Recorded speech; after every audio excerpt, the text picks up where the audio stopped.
আসসালামু আলাইকুম, শুভ সকাল সবাইকে। বরাবরের মতো আপনাদের প্রশ্ন উত্তর পর্বে আজকের মতো শুভকামনা সবাইকে।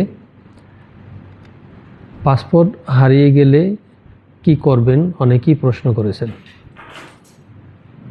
যে কোনোভাবেই পাসপোর্ট আপনার কাছ থেকে হারিয়ে যায়, লস অথবা ড্যামেজ হয়, এখানে দুইটা বিষয়। একটা হলো, যদি পাসপোর্ট আপনার হারিয়ে যায়, আপনি আপনার নিকটস্থ যে কোনো পুলিশ স্টেশনে দ্রুত চলে যাবেন,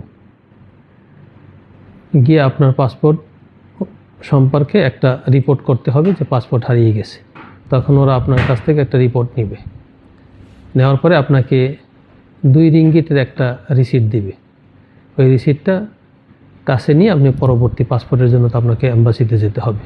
আর যদি পাসপোর্ট ড্যামেজ হয়, যেমন ভুলবশত পকেটে পাসপোর্ট আছে, আপনি কাপড় ধোয়ার জন্য পানিতে পাসপোর্ট সহ ভিজিয়ে রাখছেন, পাসপোর্টটা নষ্ট হয়ে গেছে, পাসপোর্টটা ফালাবেন না। ওই পাসপোর্ট নিয়ে আপনাকে রিপোর্ট করতে হবে, প্লাস অ্যাম্বাসিতে গিয়ে নতুন পাসপোর্টের জন্য অ্যাপ্লাই করতে হবে। আশা করি প্রশ্ন উত্তর পেয়েছেন। ধন্যবাদ।